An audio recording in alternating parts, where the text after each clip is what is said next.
Yeah. Good morning, everybody. I am Musumfo Bernard nie. And na Bernada. Adiachi menu umienu yada asori. Awurade Nyankopɔn adom ntine oda so tiase. Uwa asida bi afa matweri ampo na obo soro ne asase no. Na omfa na dom na ento so. Anopai mini wo ba beche asembi. Efa nnome ho. Cursings. Maame papa utie me ne ene anopai. Tie me asem weye. Eya nsem mienu fua na maka bom. Wo ba kwamba ne yeso no otete no. Ntete yegu mienu. Ye wo kwana ye faso a ye tete ba. Uto aboa akokɔ a wonim se akokɔ wo bekunu awe nti akokɔ yeyere no ye ntete akokɔ ba wo ba oba benyini amamfasode abawo ne so enti ye tete ba ye nyane ba wiase a ye wo nipa bebre eye de ba enti ba ne be ye nnome eto omoso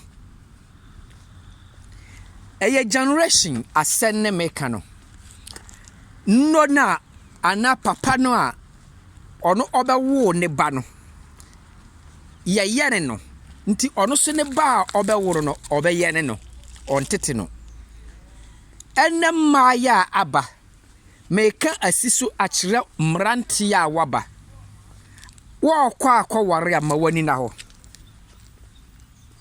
first wo kwa akware amawani na ho wanhwe ye okohia ba ye yene no ya ntete no a obie na no a na odibe ma atem san krofo so wo problem a aware nnome eda omoso omuntimi nya kunu ewo abrabom sama no omunya kunu ewo abrabom sama ne hwehwe mema akira kwane enti sa wo ye bema ne wa ma wani anna ho na ukoye chinchin so bia ne wo abusuam nnome na ho wobekọ akọfa sama ne bi na wone na bewo emra Abraham osuma ama yakọ akọfa ba abra ne ba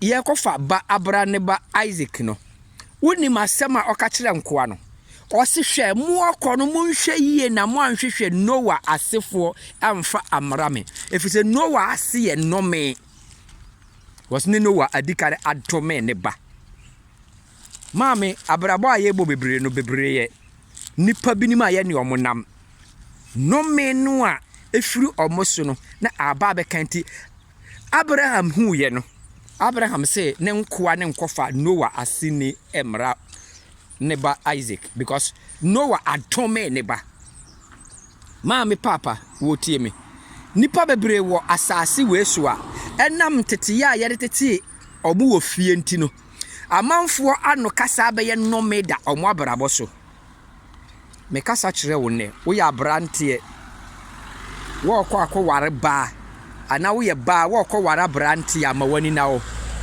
ba de obie na no a osibe ma akwasea ba obie na no a odibe ma atem se udi bi ba upa no matter how send your tie biara bema enam bema so ne ba wiase nti ba se bema te se akora mono na ukasa tia na no meda wabrabo so aya na manfo timka nsem bi se o ba ne sombo Nyankopon odome wia Adam ne Eve no di masem o ka kire no wo se wo bekọ akọbre na odi abeye adwuma ahwe ba enti no matter how bema bia wo ba bema wawo no wo de to wonge wo kaseti ana wo benya nome minima busua bia nome da beso wo awarem sa busua no eti aburochire nso omo pri mema wo Ghana na omo akọware omo me ka kire mo ne abusua ne pri mema omo wo Ghana koso aware abọ mo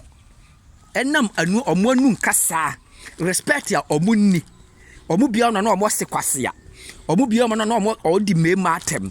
Nti awurade Nyankopon akese da family no. Nti se wote Ghana wo ya abrante. Na wo ma anya boga. O free Italy. O be warem. O ye ba. That is the what to casing. It's your life. And I be what of free baby. I have bisa I say me ma be ware ma no omudi omo aba bruchiri. Nti se wo hia ba. No no do tie bruchiri. O do nya kunu na obe ware wa wo te Ghana ma wani na ho. Asem yo ya na me ka kire no. Ma wani enna ho. Na ne mranti aba ne yempa adwuma. Yempa bere. Ti da bia no me da ya bara boso ne de wo hye ya busuafo no.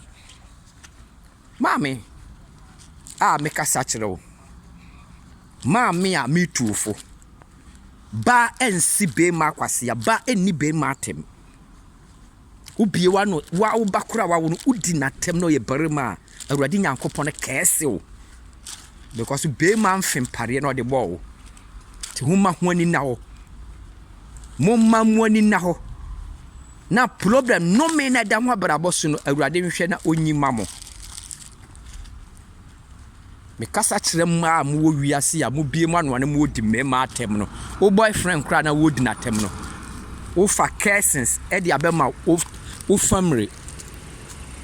O ma e daachi ne wo se no. O ma daachi ne wo hye no. Wa brabo de wa hye no ba wo hye wo family no because your generation cursing. Nti no maybe wo ho a onya to so a wo ye de wo ntimi nyi. Me kasa kire wa no pai. Tie me ne na fa bobra na daachi obesi wo yie.